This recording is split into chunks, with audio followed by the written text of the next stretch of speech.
Fit to Love, episode 88, Exercising the Law of Attraction. Fit to Love is physical, emotional, and spiritual fitness to achieve the happy life you deserve.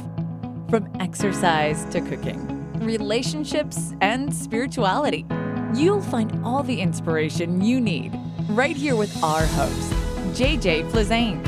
Hello and welcome to Fit to Love Freedom Fridays. Today's show, Exercising the Law of Attraction. First, I want to acknowledge the biggest influence and resource for all law of attraction work, which would be Jerry and Esther Hicks and Abraham-Hicks.com. So any information you want, if you just want more and more of this, Abraham-Hicks.com is the place to go. I have been studying the law of attraction from Jerry and Esther Hicks for about 10 years, maybe more than that, maybe 12. And without a doubt, it's the work that has transformed my life in every way. And while I continue to learn and grow and build on this work and deepen the work that I'm doing and figure out how this plus other work goes together, this is something that I really want to share with you because it's happening whether you know it or not. You might not, quote unquote, believe in the law of attraction, but it exists whether you're deliberate or not.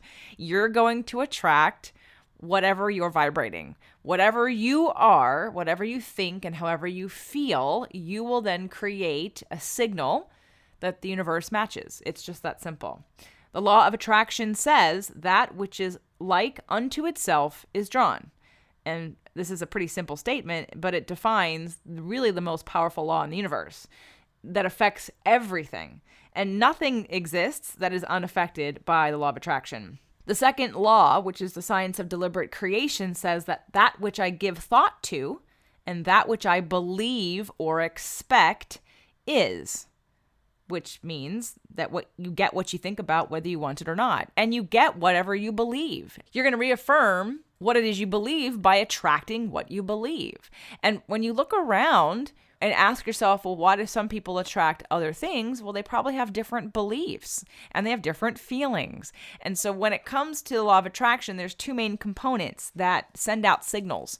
Your emotions and your vibration, they're the same thing, is the signal. It's that radio signal that sends out to the universe, this is where I'm vibrating and this is what attracts like things. That can be stimulated, generated, and created from both your thoughts and your feelings. But when it comes to thoughts, you have your subconscious thoughts and your conscious thoughts. For today's show, we are going to focus solely on your conscious mind. 88% of your mind is subconscious. It means you're not hearing the thoughts and beliefs and therefore feelings that create your experience. Now, you may be feeling some of the feelings, but have no idea why they're there.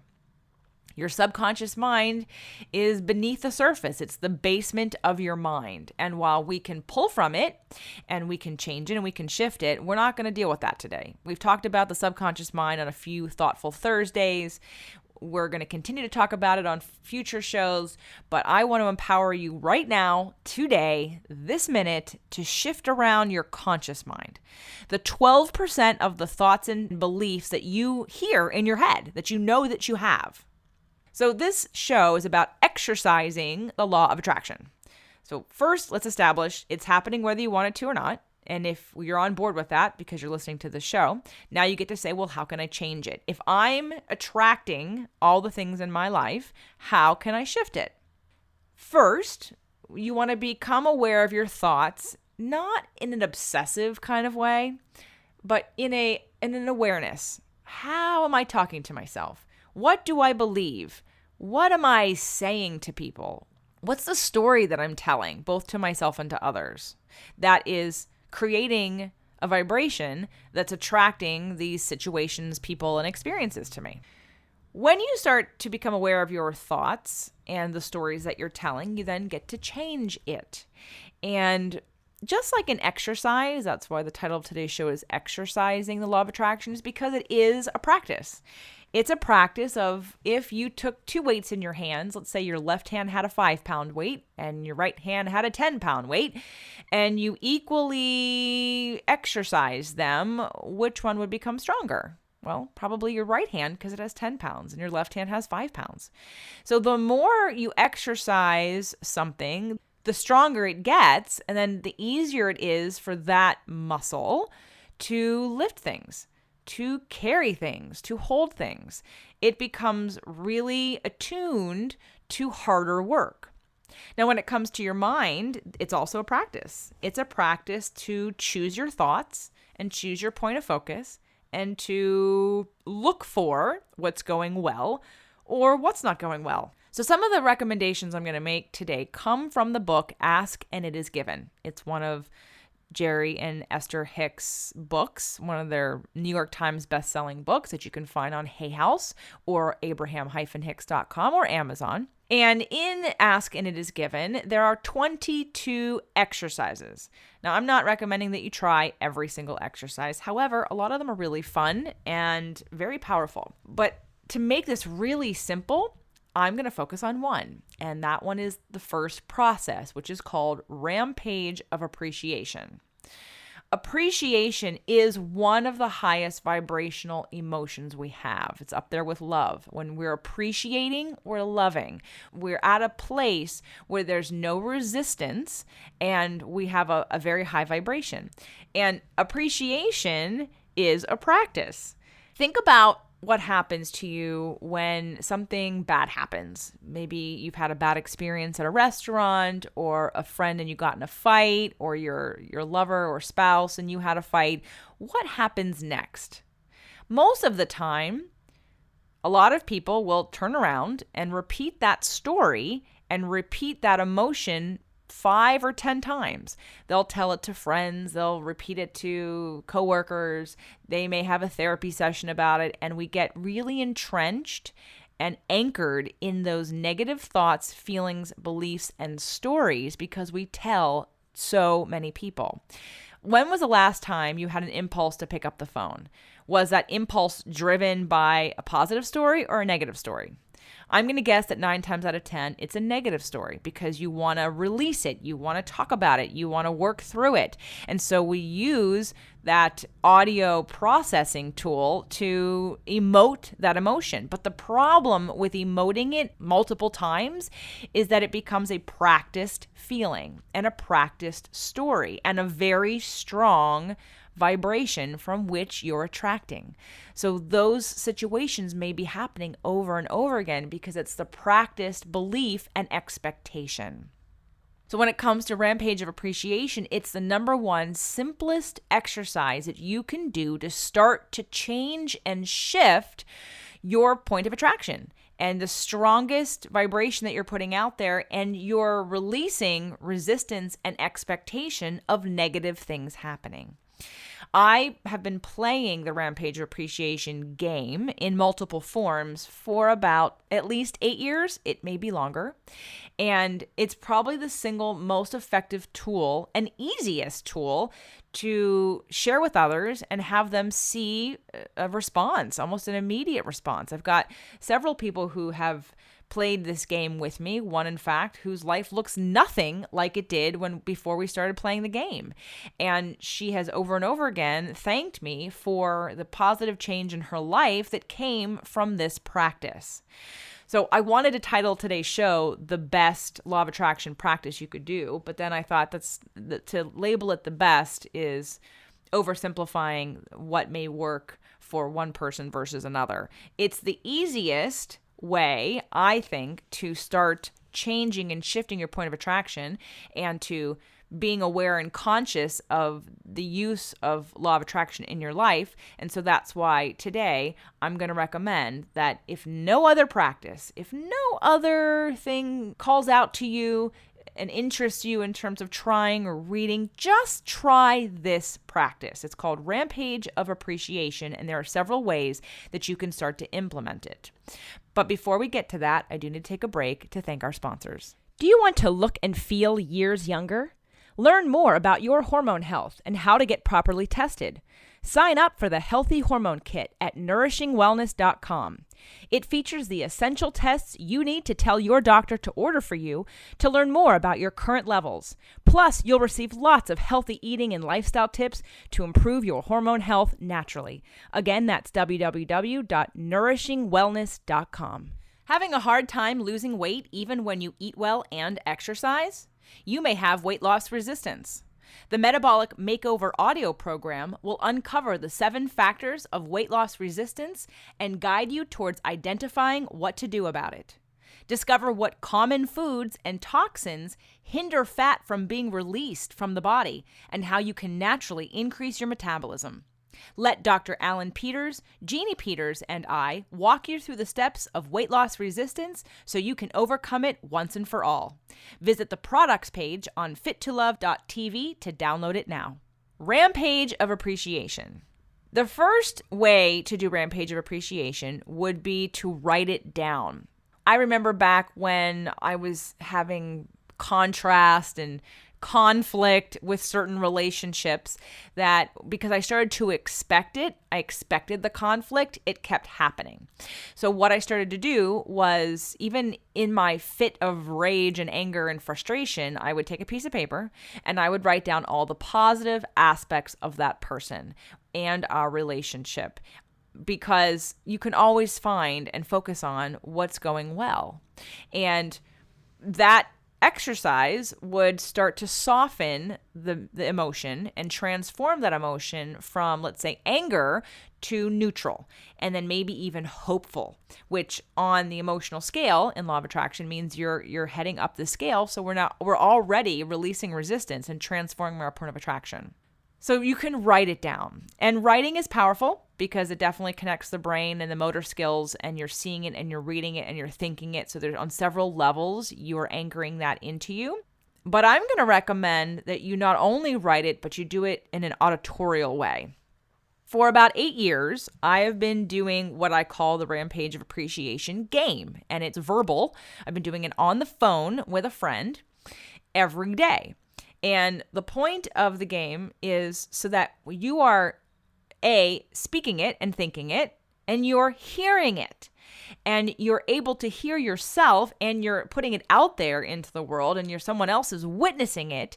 And the point of it is to milk the good stuff. So at the beginning of this show, I gave you a scenario of having something bad happen. And what's the impulse? The impulse is to want to talk about it, to tell people about it, and to continually sort of complain about it.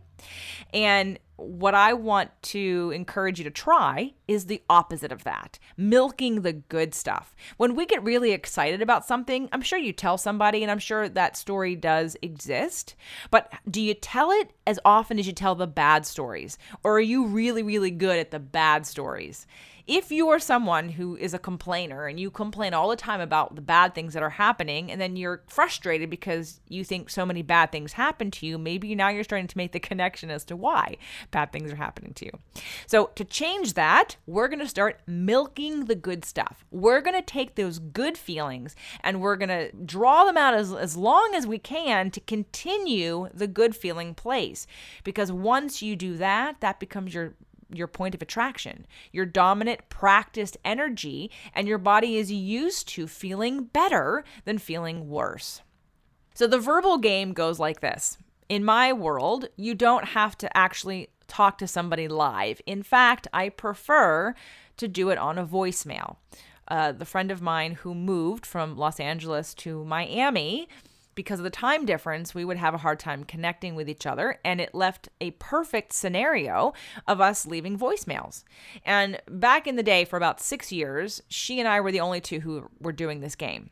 And in the spirit of Rampage of Appreciation, every time I would manifest something, I would call again. There were days I was calling 3 and 4 times a day to milk the good stuff. Every time something good would happen, I would amplify and elongate those feelings by talking about it, by sharing it. So for years, my point of attraction kept shifting and getting higher and higher. And the more I did it, the more I had reason to be happy and to rampage about it, so to speak. Now the game is transformed into, I probably do this with 4 or 5 people, and some of them leave me multiple messages, and sometimes I'll leave them multiple messages. So my day literally starts out with probably an hour back and forth of me listening and leaving messages for people to appreciate and to point my focus in a direction where I'm looking at something from the point of appreciation. And I'll give you an example. I did a presentation. I talked about this on one of the shows I did with Carol Chanel, and it was about how to feel fabulous forever. I had done a presentation at a hospital, and it was a Christian Catholic hospital, I believe. And the presentation was on shifting from negative to positive beliefs. And before I had gone into this hospital, I didn't realize how Christian it was. And I wasn't given any instruction on how to talk to them or what to keep in mind in terms of any religious affiliation. I just gave the presentation as I would give to anybody, anywhere, regardless of their religious or spiritual point of view, because it's a group. And what I quickly learned from the first presentation is that the people in the room wanted me to be speaking in a certain way, in a certain, let's say, point of view that they have, which happens to be inclusive of Christianity and Catholicism. And had someone asked me to do that, I wouldn't have necessarily had a problem transferring the language into that language. But because I didn't, I just gave the presentation as I normally do. And what happened was I got negative feedback. The feedback was that they expected it to be more God-centered and more, I guess, Jesus-centered than it was. And so they felt a disconnect. And while normally I would have taken that pretty hard, I was definitely sad and disappointed that the information that I had to present wasn't received because it wasn't given in a way they could understand or hear it. There were limitations and triggers for them. I was sad, but I left that meeting and immediately called my friends to play this game because I wanted to work through the feelings. So I acknowledged that I was sad. I acknowledged that I wish I would have been able to present in a way that they could hear.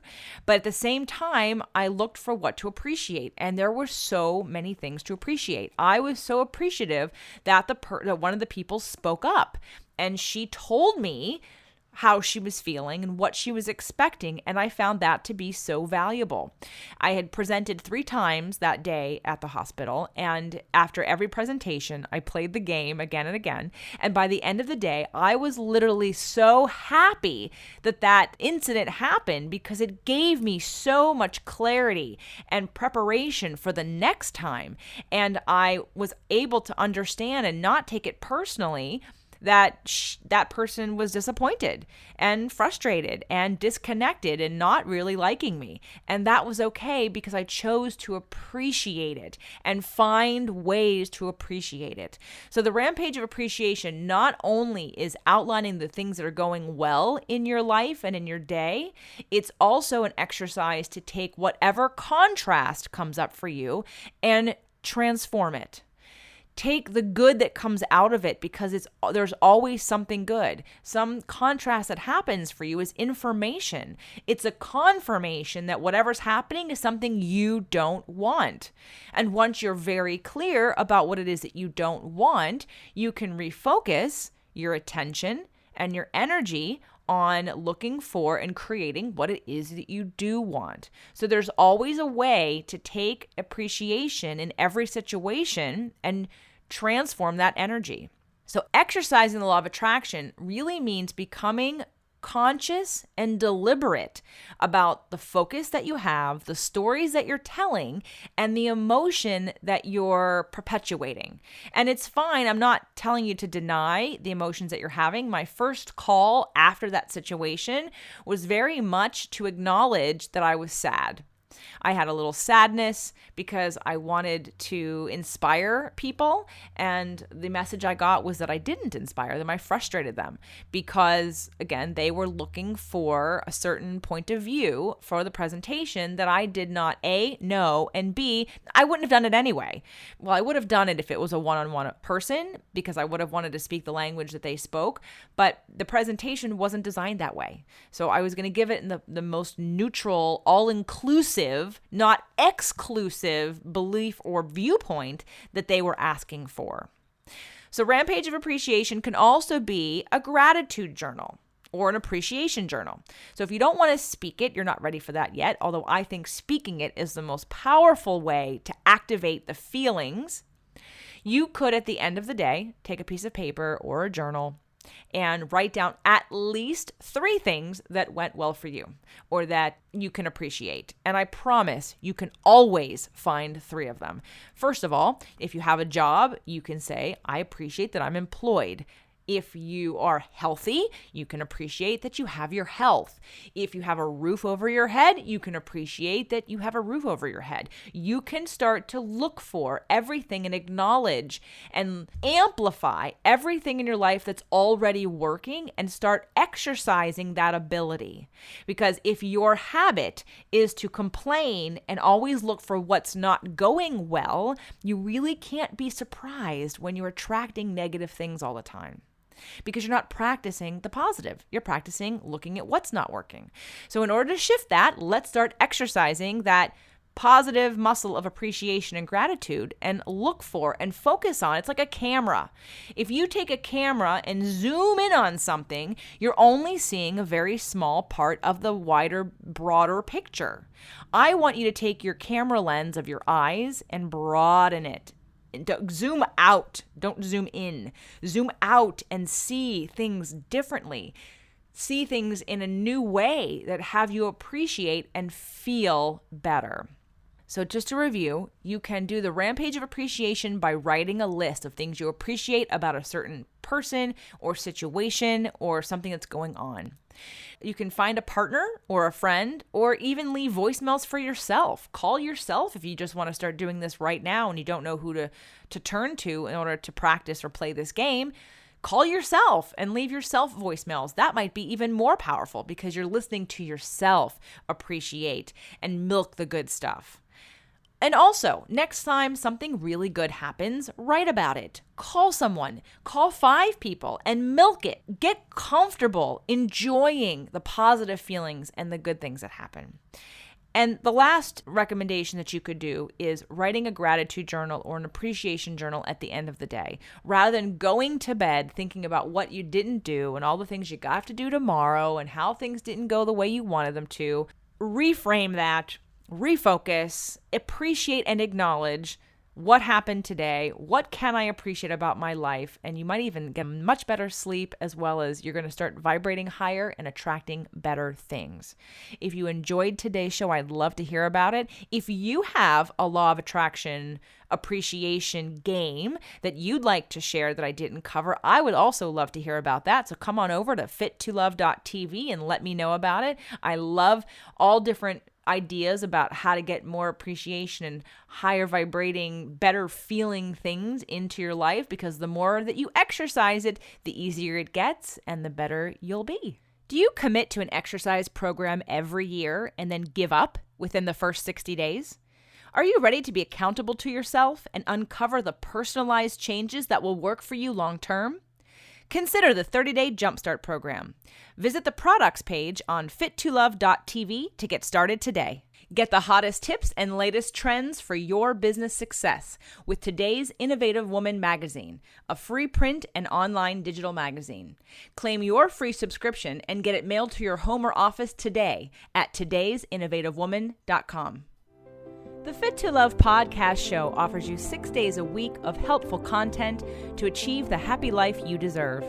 Movement Mondays and Tasty Tuesdays are weekly videocasts, while Wellness Wednesdays, Thoughtful Thursdays, Freedom Fridays, and Sexy Saturdays are audio-only shows themed every week to address your holistic life and needs. If the show inspired you, we would love for you to share it and subscribe. Thank you so much for joining us today. Head on over to fit2love.tv for recaps of every show, resources, and to join the community. That's FIT2LOVE.tv. Have a fit and fabulous day.